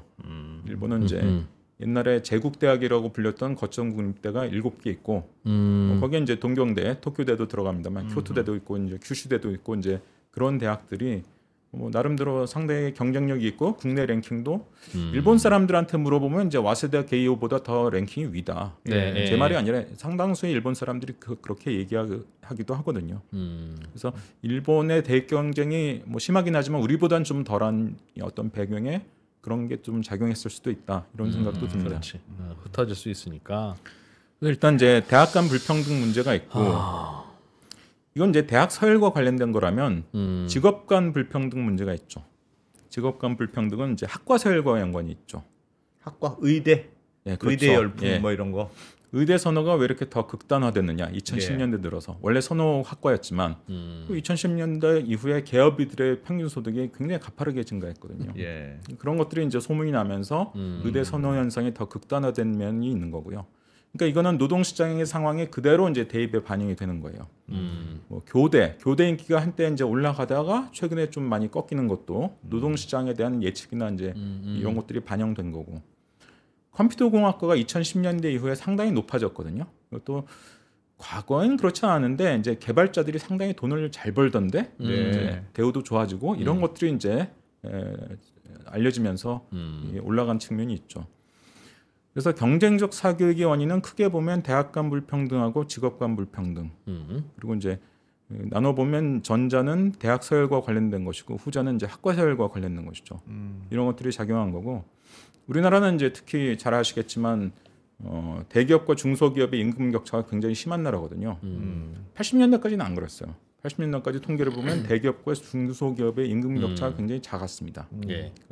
80년대 말 정도부터 점점 벌어져서 2010년경까지 계속 벌어집니다. 2010년 정도 이후에는 좀 안정화돼요. 그래서 지금은 대기업 대비 중소기업 임금이 평균적으로 한 60% 정도. 이 정도로 사이에서 이제 왔다 갔다 하고 있는데. 그래서 아까 이제 제가 한국이 좀 비교적 균등하게 이제 소득이 분배되는 나라였다라고 말씀드린 것은 80년대까지고요. 90년대 이후에는 특히 80년대 후반 정도 이후에는 그렇지 않게 됐죠. 뭐 이런 것들이 이제 또 경쟁 압력을 부추긴 면이 있는 겁니다. 마지막으로 이제 경쟁적 사교육을 우리가 좀 그 요인을 생각해 볼 때 대입 제도 자체가 좀 선발 방식 자체가 주는 영향이 있다. 한 3가지 정도 얘기할 수 있는데요. 첫 번째는 난이도입니다. 난이도. 킬러 문항을 잔뜩 내면 왜 이렇게 어려워? 그래서 학원 가야지. 이런 수요가 늘겠죠. 이건 뭐 쉽게 이해하실 수 있을 거고. 두 번째가 이제 복합성입니다. 할 게 5가지일 때보다 할 게 10가지가 되면 내가 다 혼자 준비하기가 어렵다. 심리적 부담감이 크고 뭐 사교육을 좀 의존해 볼까 이런 생각이 이제 들게 되겠죠. 그리고 세 번째가 연계성이에요. 영어로 이제 온라인 뭐 이렇게 우리가 이제 바퀴 같은 거 정렬된 걸 얼라이먼트라고 하거든요. 그러니까 고등학교에서 배우는 교육과 대입 시험 이것이 좀 잘 정렬돼 있으면 연계성이 좀 잘 돼 있으면 상대적으로 고등학교 교육을 통해서 그냥 입시도 준비하자 이런 것들이 잘 될 텐데 이 온라인이 흐트러져 있으면 연계성이 흐트러져 있으면 내신 따로 수능 따로 그렇죠. 예를 들면 그런 거라든지 가장 극단적인 경우는 논술입니다. 논술은 사실 유럽에서 논술을 본다고 하는데 그거는 과목별 시험입니다. 국어 시험인데 그 시험 문항이 논술형인 거고 예. 수학 시험인데 논술형인 거고 역사 시험인데 논술형인 거고 뭐 이런 거거든요. 그런데 우리나라는 논술이 이게 무슨 과목 이름도 아닌데 족보가 없는 시험이 이제 갑자기 등장해가지고 어쨌든 대입 전형의 하나로 자리 잡았단 말이에요. 그것은 그 속성상 고등학교 교육으로 준비가 안 됩니다. 예. 그러니까 논술형 전형으로 내가 한번 대학을 가볼까라고 생각한 순간 거의 자동으로 그냥 사교육으로 가야지 이런 생각이 이제 나게 돼 있죠. 그래서 경쟁적 사교육의 원인은 이제 크게 보면 뭐 대학 간 불평등, 이건 대학 서열과 연관된 것. 두 번째는 이제 직업 간 불평등, 이건 노동시장의 상황, 이것이 반영된 학과 서열과 연관된 것이고, 기술적 요인, 대입 제도 영향도 이제 있는데 세 가지로 봤을 때 난이도, 복합성, 그리고 이제 연계성, 이 세 가지 정도로 볼 수 있다. 제일 근본적인 원인은 뭘로 보세요? 대학 간 불평등이라고 보세요? 제일 근본적인 건 어쨌든 스카이를 가려고 하는 그 어마어마한 노력. 제가 봤을 때 고칠 수 있는 것은 대학 간 불평등인 것 같아요. 직업 간 불평등을 고치긴 어렵습니다. 왜냐하면 노동시장이 그렇게 형성돼 있는데 어쩌라는 그걸 거야? 인위적으로 어쩔 뜯어 거냐? 고치는 게 굉장히 어려운 거거든요. 그럼 왜 이렇게 우리나라 대기업과 중소기업의 임금 격차가 커졌느냐? 여기 경제 전문가가 많이 나오시니까 나름 많이 말씀하셨겠지만, 예를 들면 90년대 이후에 이제 중국이 세계 경제로 편입되면서 네. 중국은 인건비하고 경쟁이 안 돼서 우리나라 경공업이 다 몰락하거든요. 뭐 그런 요인이라든지, 또 예를 들면 우리나라에 굉장히 잘 나가는 글로벌 선도 기업이 등장한단 말이에요. 예. 삼성전자로 예. 대표되는 그런 것들이 이제 예전과 달리 훨씬 많은 돈을 이제 벌어들이게 됩니다. 임금을 많이 줄 수 있게 되는 거죠. 또 세 번째로 노동운동이 좀 불균등하게 분포돼 있죠. 상대적으로 대기업에 좀 교섭 능력이 높은 곳에 노조가 많이 생기고, 그러면 그쪽에서는 이제 교섭 능력도 높으니까 임금을 더 많이 올리게 되고, 그거야 뭐. 유럽 국가들은 이제 산별 교섭이라고 해서 여러 기업이 통틀어서 같이 교섭하고 하면 이게 좀 제어가 되는데, 우리는 이제 기업별 교섭을 하니까 이게 이제 굉장히 동떨어지게 된다든지, 또 일부 어떤 분들은 이제 갑질해서 그렇다, 그러니까 뭐 단가 후려치기라든지 뭐 이런 식으로 해서 하청 계열화되어 있는 그런 기업들의 사이에서 일종의 불공정 거래죠. 이런 것 때문에 그렇다. 뭐 여러 가지 이야기가 있는데 아마 제가 얘기한 네 가지 요인이 다 맞을 겁니다. 네, 다. 그렇겠네요. 뭐 이게 산술적으로 어느 요인이 제일 큰지까지 가려내기는 어렵겠지만 이제 종합적으로 작용했을 거예요. 이거를 우리가 이제 바로 잡는다는 게 과연 가능하냐? 가능하다면 어느 정도 가능하냐? 쉽지 않은 문제거든요. 그래서 저는 노동시장의 영향을 받은 어떤 직업 간 불평등 문제, 즉 학과 서열 문제를 해결하기는 상대적으로 어렵다. 어렵고 그나마 좀 해볼 만한 게 대학 간 불평등을 좀 줄이는 것이다. 그러니까 대학 간 불평등도 사실 입시 제도나 이게 사교육의 과열만 생각하면 서울대로 다 몰리는 게 맞는 거냐 그런 생각 들지만, 그러니까 반대로 또 생각하면 교육부가 갖고 있는 예산의 자원의 한계가 있는데, 그럼 그거 n분의 1로 나눠주는 게 그럼 효율적으로 쓰는 거냐? 네. 어쨌든 우리도 뭔가 훌륭한 인재를 키우려기 위해서 쓰는 건데 뭐 좀 이렇게 잘하는 학교로 몰아줘야 되는, 그건 현실론도 있는 거 아니에요? 그런 생각도 그래야 들고. 또 계속 잘하지. 대학의 모르겠습니다. 인센티브는 그러니까 뭐가 더 좋은 결과를 낳는 건지. 그러나 뭐 그거는 이제 일반론적으로 뭐가 꼭 옳은 거다라고 말하기는 어렵겠습니다만, 예. 어쨌든 우리에게 당면한 문제가 있지 않습니까? 저는 합리적의 해법을 어느 정도 만들어낼 수 있다면 대학 간 강남 학부모들도 지지할 가능성이 있다라고 봐요. 왜냐하면 강남에도 보면 노후 대비가 돼 있다라고 말씀하실 수 있는 분들은 3분의 1도 안 되는 것 같거든요. 네. 노후 대비를 위해서 저축해야 되는 돈을 사실 다 사교육비로 쓰고 있는 상황 아닙니까? 그래서 그런 것들을 당연히 고려해 본다면 우리가 어쨌든 예를 들면 서울대 못지않은 글로벌 경쟁력이 있는 대학들을 더 늘려서 그냥 이 대학 아니고 저 대학 가도 뭐 버젓이 조용교육 받는다라고 자부할 수 있는 그런 상황이 만약 이루어진다면, 그건 상당히 좀 이전에 비해서 전폭적인 지지를 받을 수 있을 것이라고 봐요. 훨씬 더 뭐 수월해지. 그 대신 이제 입시는 좀 덜 치열해지고, 예. 그 대신 이제 취업의 문은 더욱 치열해질 텐데 어차피 경쟁은. 그렇죠. 노동시장 얘기는 대입제도나 대학 시스템으로 고칠 수 있는 것은 아닌 것 같습니다. 뭐더 그럴 테지만 그것도 좋은 방법인 것 같습니다. 근데 듣다 보면 다만 대학의 서열 내지는 뭐 취업의 어려움, 이거는 선생님 입시 고등학교 때도 있었고 저희도 비슷한 상황에서 겪었는데 다만 이제 그게 이제 학력고사였다가 수능이었다가 요즘처럼 이렇게 대학 입시가 변해오고 있잖아요. 그러면서 예전에는 없었던 칠세고시도 생기고 예전에는 없었던 선행학습도 있고. 근데 아까도 제가 질문드렸지만 그게 왜 생겼어라고 생각해 보니까 특목고나 이런 게 만들려니까 당연히 그것 관련한 경쟁이 있으니까 선행학습이지. 라고 생각하면 특목고를 없애야 되는데 특목고가 있는 게 좋지 않나? 뭐 이건 토론의 여지가 있습니다만. 그래서 우리가 지금 고민하는 건 근본적으로는 그런 문제가 있으니까 이게 해결은 쉽지는 않은데 이 입시의 형태는 이게 좀 진화하고 있는 건지 아니면 좀 나빠지고 있는 건지 나빠지고 있다면 뭘 어떻게 고쳐야 되는 건지 그걸 잘 모르겠어요. 그러니까 매번 야 차라리 학력고사로 돌아가자는 얘기부터 뭐 왜 뭐 수능 시험 공부하는 애와 왜 내신 공부하는 애가 달라야 되냐부터 말씀하셨던 그런 게 예전에는 없었던 일이 생긴 거잖아요. 예. 그게 불가피합니까? 아니면 뭔가 좀 잘못 잘하고 있는 겁니까? 아까도 제가 비슷한 말씀을 드렸는데요. 저는 우리나라 진보 교육계와 보수 교육계가 어떤 교집합을 이룬 부분이 있다. 거기에 맹점이 있었다라고 봐요. 그게 뭐냐면 한 줄 세우는 것보다 여러 줄 세우는 게 좋다는 믿음이에요. 다양하게 뽑는 게 좋다. 미국처럼 어떤 다양한 요소를 도입해가지고 뽑는 것이 좋다. 그러다 보니 다양한 걸 다 준비하는구나. 노동시장에서 이를테면 뭐 다양한 요소를 보고 뽑겠다. 그럼 기업 자율이니까 그럴 수 있는데 이것은 적어도 노동시장은 아니잖아요. 교육이잖아요. 교육의 영역에서 그렇게 다양한 것들을 이용해서 뽑겠다. 미국식으로 가자라고 해놓고 그러면 예를 들면 비유를 해보겠습니다. 맛집이 있어요. 맛집에 사람들이 가려고 하는데 사람들이 한 줄로 길게 서 있습니다.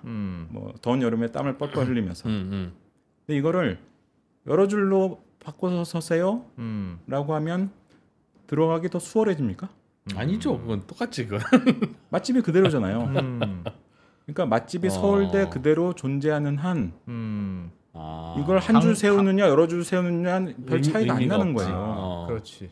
물론 교육적으로는 그게 더 타당한 방식이다. 교육적으로 의미가 있다. 이렇게 주장할 수 있습니다. 하지만 학생과 학부모들이 하는 어떤 고생이라는 측면에서 보면 한 줄 세우기나 여러 줄 세우기나 크게 다르지 않고 오히려 더 악화될 수도 있다는 거예요. 본질은 맛집이 소수라는 거라는 그렇죠. 거예요. 맛집을 늘리는 게 중요하다는 거예요. 그리고 이제 우리보다 경쟁이 덜한 유럽 국가들의 공통적 특징은 좀 맛집이 다양하게 여러 개 있다는 겁니다. 대표적인 예가 이제 독일이라든지 아까 말씀드렸던 이 핀란드라든지 이런 나라는 입학 제도가 꼭 평준화되어 있는 건 아니에요. 극단적인 평준화 모델을 가진 이제 프랑스가 있지만 프랑스도 알고 보면 뭐 아시겠지만 그랑제콜이라는 별도의 엘리트 교육기관이 있고 근데 이제 독일은 엘리트 교육기관으로서 그랑제콜 같은 교육기관이 따로 있지 않거든요. 그냥 다 대학이에요. 대학인데 전체 학과의 60% 정도는 내가 고등학교 졸업 자격 기준만 있으면 들어갈 수 있어요. 근데 독일의 전체 학과의 40%는 주로 성적으로 뽑습니다. 주로 성적으로 뽑아요. 그리고 그런데 왜 우리보다 교육 경쟁이 덜하느냐? 성적 순으로 뽑는 완전 성적 순은 아니지만 주로 성적으로 뽑는데 독일의 경우는 그런데 왜 우리보다 교육 경쟁이 덜하냐? 상당히 비슷비슷한 수준의 대학이 꽤 많이 있고 독일도 연방제 국가인데 한 주에서 뭐 우리 괜찮은 대학 한 두세 개 만들어 보지. 이게 이제 몇십 년 동안 쌓이면 독일 전체적으로 16개 중가 되니까 수십 개의 괜찮은 대학들이 공존하게 되는 거죠. 그러니까 우리는 이제 그런 발상을 하지 않고 그냥 잘 나가는 애 그냥 서울대 보내서 그런 애 활용하면 되지. 라는 이제 그런 식의 사고에 이제 갇혀 있다 보니까 이 꽤 경제 대국이 됐는데도 세계 100위권 안에 들어가는 대학이 안정적으로는 두 학교밖에 없는 서울대하고 카이스트. 일부 랭킹에서 이제 연세대 이런 데가 들어가긴 하는데요. 이런 상황이 되어버린 거죠. 그건 정답이 있는 게 아니겠구나 이게. 그러니까. 그래서 하여튼 저는 한 줄 세우기보다 여러 줄 세우기가 좋다라는 말은 미신이다. 어차피 맛집은 서울대인데 그 상황에서 여러 줄 세운들 뭐가 달라지는 그 말은 선생님 개인 생각은 한 줄이 차라리 나 쪽에 가까우십니까? 그럴 수도 있습니다.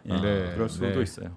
아니 근데 사실 어떻게 생각하면 어떻게 생각해? 한 줄이든 다양한 줄이든 모든 건 가고 싶은 대학이 결정돼 있으니까 모든 방식을 다 사교육으로 쓰는 것 같아요. 아니 그러니까 한 줄쓰기 하면 사교육을 안 할 거냐? 전 그렇게 생각이 안 들어요. 그러니까 한 줄 그러니까 그건 사교육의 이제 많고 적음과는 좀 다른 차원의 문제죠. 예. 맛집을 여러 개로 늘리면 다 한 줄 세우기로 뽑는다 해도 고생의 총량이 줄어든다는 거예요. 그럴 수는 있죠. 당연히 그런 맛집이 얘기죠. 줄어들면. 들어가는데 걸리는 시간과 노력이 줄어드니까. 근데 이제 제가 한 줄 세우기가 차라리 나을 수 있다라고 말씀드리면 제가 마치 현행 수능 체제를 옹호하는 것처럼 네. 이렇게 오해하실 수가 있는데 사실 우리나라가 좀 창피한 게 선진국 중에서 객관식 대입 시험의 영향력이 제일 강한 나라예요. 객관식은 좀 한계가 있잖아요. 정답이 있는 것만 물어볼 수 있어요. 예. 내 생각을 쓸 수가 없으니까 내 논리를 쓸 수도 없고. 그래서 이 객관식 대입 시험이라는 건 한계가 뚜렷한 시험인데 그것의 영향력이 제일 큰 나라가 우리나라예요. 그럼 다른 나라 어떻게 하느냐? 유럽 국가들은 주로 아예 질문 유형을 논술형으로 바꾸든가. 예. 미국처럼 객관식 대입 시험이 있지만 SAT나 ACT가 있지만 그걸 고등학교 교육과 분리시킵니다. 학교에서 SAT 문제집을 안 풀어주죠. 예. 알아서 그건 알아서 그냥 보는 거야. 이렇게 갑니다. 근데 양쪽 해법 다 우리나라에선 이제 취하기 어렵죠. 왜냐하면 이제 자 수능을 언제부터 다 문항을 논술형, 서술형으로 바꿉니다. 이렇게 되면 엄청난 사교육이 일어날 겁니다. 그리고 또 자 언제부터는 수능 문제집을 학교에서 안 풀어드리겠습니다. 하면 또 엄청난 사교육이 벌어지고. 우리는 뭘 해도 사교육으로 열심히 살지 우리는. 사교육으로 지금 해결하는 거예요. 그게 무슨 방식이 됐던 그래서 제가 현행 수능을 옹호하는 건 아닙니다. 저는 수능이 그 자체로서 좋은 시험은 아니라고 봐요. 그리고 선진국 중에서 객관식 대입 시험의 영향력이 제일 큰 나라라는 것은 일종의 오명입니다. 오명이지만 과거로 돌아가서 김영삼 정부의 이런 때쯤 우리가 대입제도를 그렇게 바꿨으면 멋모르고 따라갔을 것 같습니다. 근데 지금은 대입제도 이런 것들이 정치적 쟁점화가 가능한 시대가 되었잖아요. 그렇죠. 그러니까 미국처럼 진화시키든 유럽처럼 진화시키든 사교육이 폭증할 우려가 있으니까 손대는 게 너무너무 어려운 정치적 과제가 돼버린 거예요. 그러면 말씀하십시오. 죄송합니다. 일각에서는 시험 제도가를 우리는 뭘 선택해서 학생들을 뽑아야 하느냐라는 그런 고민을 할 때 어떤 게 부모의 경제력에 영향을 덜 받느냐 그거를 꽤 중시하는 것 같아요. 그래서 옛날 다시 학력고사나 뭐 수능이나 그걸로 한 줄로 세워라고 하면 그거에 반대하시는 분들은 야 그러면 부자 부모들이 더 좋은 결과를 얻기가 쉬워라고 주장을 하시고 또 거기에 근거도 있는 것 같고 근데 반대로 그걸 막기 위해서 논술로도 뽑고 내신으로도 뽑고 무슨 뭐 창의성으로도 뽑고 뭐 그 학생 기록부로도 뽑고 하다 보면 이거 맞춰주는데 돈이 더 들겠다라는 생각도 더 들어요. 그래서 뭐가 사실인지 모르겠는데 다른 차원의 문제를 얘기하시는 거예요. 사람들이 그걸 흔히 헷갈려하는데 경쟁을 어떻게 시키느냐의 문제하고 그러니까 경쟁의 규칙의 변경이죠. 규칙의 변경. 이것하고 그렇습니다. 경쟁을 완화시키는 즉 경쟁의 강도를 줄이는 것은 다른 차원의 문제예요. 예를 들면 한국은행의 이창용 총재가 얼마 전에 이제 지역 비례 선발을 해보자. 늘리자. 그러니까 일부에서 하는 어떤 지역 균형 선발 이런 거 말고 대학 명문대 정원의 대부분을 지역 비례 선발로 이제 뽑아보자. 그러면 저 뭐 비수도권 지역에서도 뭐 서울대 더 많이 갈 수 있고 강남 지역에서 서울대 많이 못 가고 이렇게 되면 좀 세상이 달라지지 않겠느냐 이제 이런 요지의 말씀을 했는데 이거로는 이제 경쟁을 구획화하는 거죠. 비유적으로 표현하면 병목이 있는 거예요 그대로. 명문대로 갈 수 있는 어떤 좁은 어떤 골목이 있는 겁니다. 병목이 이렇게 있는데 이 병목으로 들어가는 줄 서는 규칙을 변경시키는 거죠. 그렇죠. 이게 이제 공정 개념과 직결되어 있는 거죠. 무엇이 더 공정하냐 이 복잡한 논쟁과 연관된 게 이건데 이거는 경쟁 자체를 줄이는 것하고는 좀 다른 차원의 문제예요. 어느 지역에를 또 어느 조건에를 더 많이 병목으로 집어넣을 것이냐. 경쟁은 또 비슷한데 이 문제인 거죠. 근데 병목을 좀 넓히는 게 필요하지 않아? 이거는 다른 차원의 문제인 거예요. 그렇죠. 그게 이제 좋은 대학 여러 개를 만들든가 하면 병목은 나아진다는 데에서는 뭐 충분히 공감이 갑니다. 그러니까 공정이라는 게 중요한 이슈죠. 그러니까 이게 혼란스럽게 쓰이고 있긴 하지만 공정이라는 개념이 왜냐하면 이거는 제 얘기가 아니라 이제 조나선 하이트라고 하는 이제 미국에서 제일 유명한 이제 사회심리학자의 이제 분석인데 보수가 얘기하는 공정하고 진보가 얘기하는 공정이 다르다는 거예요. 예. 그렇지. 진보는 야 어떻게 강남 살아서 또 부모 잘 만나서 사교육 잔뜩 받은 애들이 명문대 다 가버리는 거는 불공정한 거잖아. 그렇지. 이때 말하는 그 공정은 형평성이에요. 예. 결과의 평등이 평등이에요. 있어야죠. 영어로 그냥 이퀄리티예요. 근데 야 실력대로 지위를 나눠줘야 되는 거 아니야. X축이 실력이면 Y축이 지위 이런 식으로 비례해야 되는 거 아니야. 이게 보수의 공정이라는 거예요.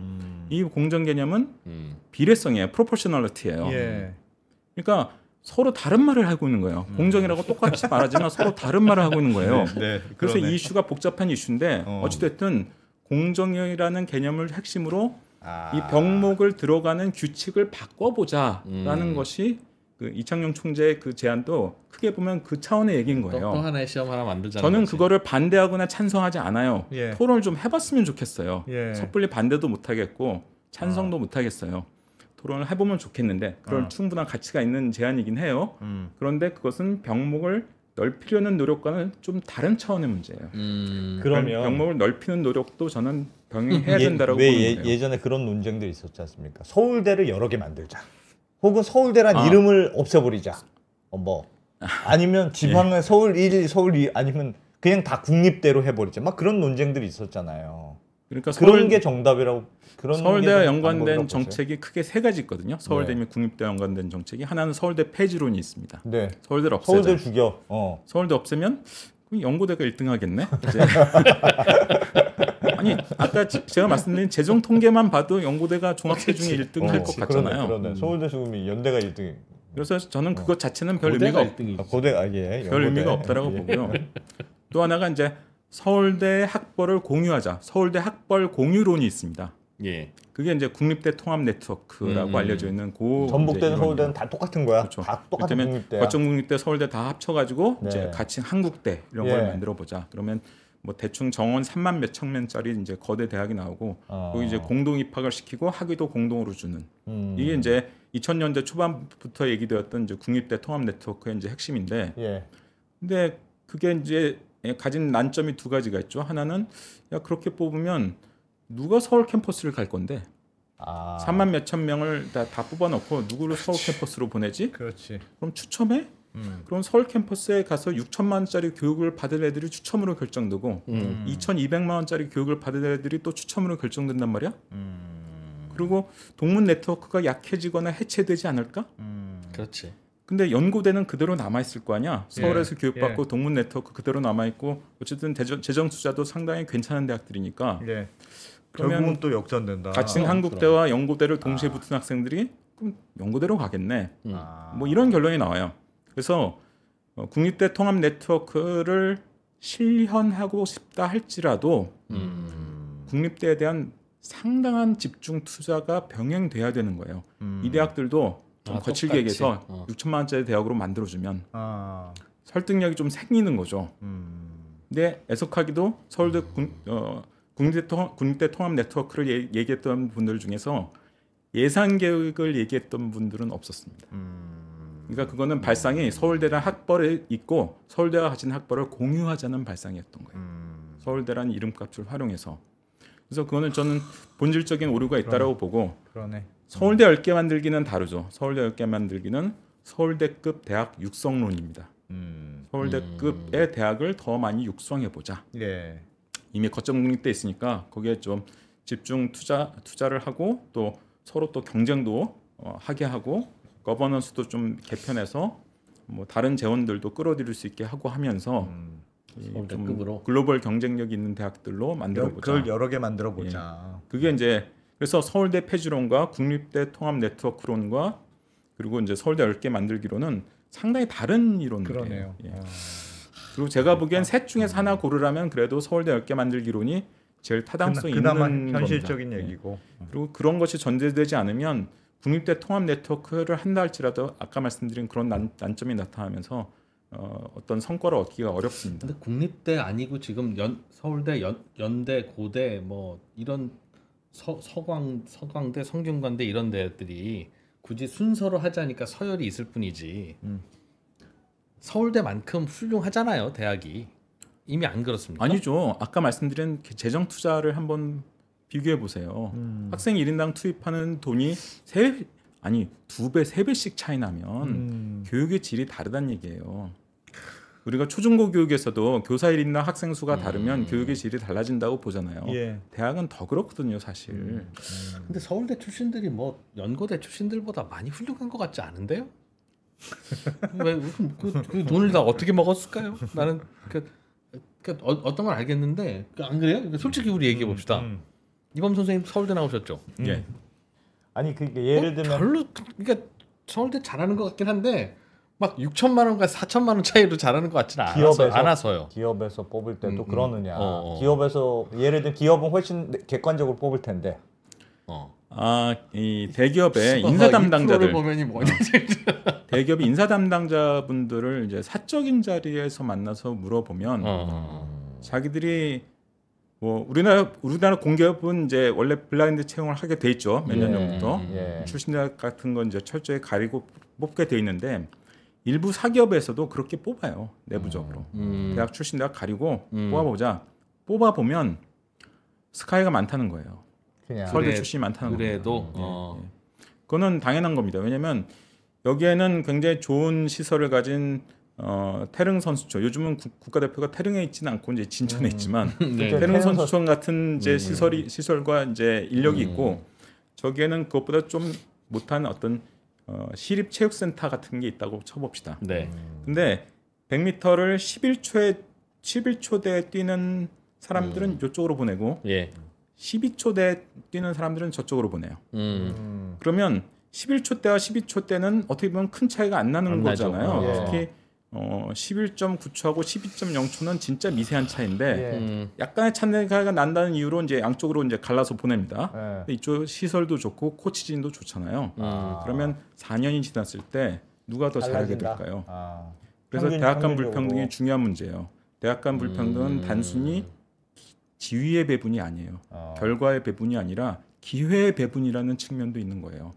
더 질 좋은 교육을 제공하는 거예요. 그러면 연대, 고대, 서강대 이 순서에 대해서 서울대보다 예산 못 미치는 그거를 어떤 식으로든 좀 채워주면 그 서열이 거의 유사해지면서 그 문제가 해결되겠네. 굳이 지방 국립대로 만들지 말고 어차피 지금 서열 이렇게 있으니 그 서열에서 예를 들면 뭐 중경 의식까지도 다 이렇게 서울대 수준으로 올려주면 그럼 그 사회가 없어질 거냐? 스카이라고 하지 말고 빅5나 스틸 있을 것 같아서요. 그래도 그거를 생각했던 사람이 박정희 대통령이잖아요. 박정희 대통령이 중학교 평준화했죠. 70년대 초에 70년대 중반 고등학교 평준화했죠. 그리고 이제 이루지 못했지만 원래 수도를 이전하려고 그랬죠. 지금 세종시 옆에 연기군으로 이전하기로 하고 청사진 다 그렸고 그때 서울에 있는 대학의 절반을 데리고 오기로 돼 있었어요. 데리고 오기로 돼 있었고 그때 청와대에서 근무했던 분들 얘기를 들어보면 대학 평준화를 계획하고 있었다. 사립대까지 포함하는. 왜 이미 해봤어요. 고등학교를 사립학교까지 포함해서 이미 평준화를 해봤거든요. 그리고 이제 당신은 무소불위의 권력을 가지고 있었으니까 대학도 할 수 있다고 생각했고 몇 년 더 있었으면 아마 했을 거예요. 그 모델은 뭐냐? 하겠네. 사립마저 재정을 공립과 균등화시키는 거예요. 고등학교 그렇게 했거든요. 맞아요. 그러면 공립은 이제 재정이 비슷하지만 사립은 잘 되는 사립과 엉망인 사립이 공존하고 있었는데 격차가 컸는데 그걸 다 일괄적으로 정부 재정을 투입하면서 재정 수준을 비슷하게 맞추고 심지어 사학연금까지 돈을 부어가지고 공무원 연금 비슷한 수준으로 만들어줬거든요. 그래서 박정희의 고교 평준화 모델을 잘 보면 이건 우리는 이제 뺑뺑이 무슨 뭐 추첨제 이런 식으로만 생각하시는데 재정 즉 토대의 어떤 균등화라고 하는 아주 중요한 프로젝트가 병행됐던 거예요. 그러니까 이 프로가 아까 말씀하시는 게 본인은 아니었겠지만 박정희식 고교 평준화 그리고 실현하지 못했던 대학 평준화 모델하고 굉장히 비슷한 말씀을 하신 거예요. 저도. 근데 그때는 이제 독재적인 어떤 힘을 가지고 가능했던 것이고 지금 그게 가능하려면 사회적 대타협을 해야 돼요. 그거 아니면은 불가능해요. 야 사립대학도 이만큼 돈을 퍼주면서 서울대 못지않은 교육의 질을 보장해 주자. 그러면 좀 더 한 단계 나아간 얘기인데 지나친 얘기일 수 있겠지만 대학을 추첨제로 배정할 수도 있을 거예요. 그래 심지어. 고등학교도 그렇게 하듯이. 그런데 그러려면 엄청난 사회적 토론과 사회적 대타협이 있어야 되는데 그거는 우리나라의 정치 현실을 지금 고려해봤을 때 쉽지는 않을 것 같아요. 쉽지는 않을 것 같다. 이런 생각이 들어요. 그래서 제가 한국 현대사에서 역시 박정희가 제일 흥미로운 인물이다 이런 얘기를 하게 되는 이유가 한번 좀 해봤으면 우파든 좋겠다. 좌파든 좀 박정희를 들여다보면서 좀 정치적 상상력을 좀 그러니까요. 키워볼 필요가 있다. 서울대 이런 예산을 생각을 합니다. 깎아버려서 평준화를 한번 시켜볼까? 그건 하향평준화죠. 하향평. 그건 말 그대로 하향평준화죠.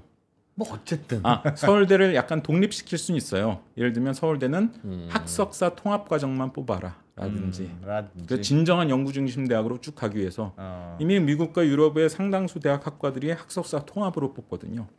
그래서 4년 학사 졸업이 아니라 5년이나 6년으로 묶어가지고 대개 한 5년 정도 할 수 있겠죠. 중심으로만 해라. 네. 그런 식으로 리그를 독립시킬 수도 있는데 뭐 그거는 제가 그냥 어떤 가설 차원에서 말씀드리는 것에 불과한 것이고 이 프로님 아까 말씀하시는 걸 들어보니까 여기를 지금을 기화로 해서 그런 어떤 사회적 대타협의 어떤 물꼬를 한번 이 프로님께서 좀 주도해서 한번 이렇게 만들어 볼 수도 있지 않을까. 이 프로님 할 일 많습니다 지금. 이런 생각이 나가야 될 때. 아니 이건 농담이 아니에요. 왜냐하면 예. 그런 식의 말씀을 하신 분을 제가 처음 봤어요. 그게 그래요? 그리고 박정희의 어떤 기획하고 상당히 닮은 상상력이에요. 아하. 그럼 되지. 대학까지만 그냥 섞어놓고 뺑뺑이로 돌리면 다만 그러면 이제 회사들이 직원 뽑을 때는 너 고등학교 성적표 갖고 와봐를 하겠죠. 하겠죠. 하기는. 뭐 그럴 수는 있겠지. 근데 회사에서 굳이 그럴 이유는 없죠. 근데 굳이 그럴 일이 없다는 예. 거예요. 사람 뽑아보니까 어. 굳이 그럴 일은 없어. 그러니까 나름의 평가 기준으로 뽑겠지만 그렇죠. 굳이 뭐 고등학교까지 거슬러 올라갈 그래서 고등학교 때 필요는 열심히 했던 애가 결국 그 시험도 잘 볼 가능성은 높기는 높은데 약간 학부모들이 약간 환상에 쌓여 있는 것 같아서 아까 말씀드린 독일 같은 경우는 대학 졸업할 때 우등 졸업 논문을 잘 써가지고 우등 졸업하면 뭐 쿰라우데 우수 논문상 숨마 쿰라우데 네. 최우수 논문상 이런 거 주거든요. 그건 상당한 영예로 여기고 노동시장에서 굉장히 훈장처럼 작용을 해요. 그런 거 받아. 대학 수준은 비슷하더라도 어느 네. 대학에서든 그런 징표를 달고 나오면 노동시장에서 확실히 인정해 주죠. 그렇지. 어디라도 성실한 그게 있지. 네. 그래서 제가 뭐 좋은 대학 나와도 별 수 없다는 걸 자꾸 이렇게 보여주고 있는데 방송에서도 그것만으로는 좀 어려울 것 같습니다. 이범 선생님도 좀 협조해 주시고. 오늘 왜 이렇게 시간을 많이 오버했습니까? 진짜 어려운 문제네. 야. 그러게. 하여튼 뭐가 알겠습니다. 근본적으로 바뀌긴 해야 될 것 같은데. 그런데 최소한 쉽지가 이런 거를 않네. 우리가 공부를 해놓으면 그러니까 이범 선생님 오늘 해주신 말씀을 공부를 해놓으면 무슨 토론을 할 때 그래도 좀 토론이 돼요. 그렇죠. 그런데 우리는 아무것도 기반 지식이 없는 사람과 있는 사람이 그러니까 예를 들면 안승찬 기자가 뭔가 교육에 대해서 문제가 있다 싶으면 100분 토론에 이범 선생님이라고 맞붙는데 이긴다니까 정말 와씨 우겨가지고 야 이거 어디부터 설명해 줘야 돼. 그래서 토론이 안 돼서 토론을 하는 건 좋은데 하기 전에 우리가 이렇게 기반 지식을 갖춰가면서 뭔가 컨센서스들은 그래 요거는 오케이 요거는 이런 거니까 우리 이거 가지고 싸우지 말고 여기에서 싸워보자라고 하는 거를 만들어내는 건 중요한 것 같습니다. 그렇죠. 아까 제가 공정 개념을 서로 다르게 네. 쓰고 있다. 그렇죠, 네, 그렇죠. 네. 그래가지고 토론이 안 되는 안 거예요. 되지, 안 되지. 그건 그런 게 영원히 안 되지. 숱하게 많아요. 예를 들면 평준화, 보수에서는 평준화가 획일화라고 얘기해요. 예. 교육과정 측면에서 봐서 획일화라고 볼 수 있는 그런 측면이 느낌으로 있거든요. 얘기하죠. 예. 근데 진보에서는 이제 평준화를 학생 배정 방식이라고 봐요. 그러니까 이제 추첨제, 요즘은 이제 1지망, 2지망, 3지망 이렇게 하지만 그러면 굉장히 다른 차원의 얘기를 하고 있는 거거든요. 한번 해보자. 그거를 같은 용어로 평준화라고 쓰면서 토론을 하면 토론이 당연히 안 되죠. 알겠습니다. 한번 해보자. 야, 교육 문제는 정말 서울대부터 양보합시다. 죽여. 이 네. 대표님, 아니 이 프로님 부탁드립니다. 한번 해보자 진짜. 그 대학 이렇게. 대학을 뺑뺑이로 돌리는 거 한번 해봅시다. 그 정도 되면 지금보단 나을 것 같아. 최종 수요니까 최종 수요를 바꾸면 그럼 진짜 의대로 좀, 몰리겠다. 뭐가 좀 낫지 않을까? 의대로는 몰리긴 할 것 같네. 다 의대로 몰리겠. 근데 이왕 몰렸잖아요. 그러니까 그거야. 지금 이미 극단적으로 그건 몰리겠지. 뭐 어떻게 하겠어요? 전국 1등부터 3000등까지 다 의대가 아니고 어떻게 하겠어. 네. 종종 모셔서 네. 우리 교육에 대한 토론을 하기 위한 예비 지식을 좀 쌓아가겠습니다. 그렇습니다. 이번 네. 교육평론가 선생님 네. 영국에서 공부도 잘해주시고요. 예. 네. 훌륭한 대안을 또 많이 영문으로 네. 논문으로 하시고 해주시고 고맙습니다. 고맙습니다. 고맙습니다. 예.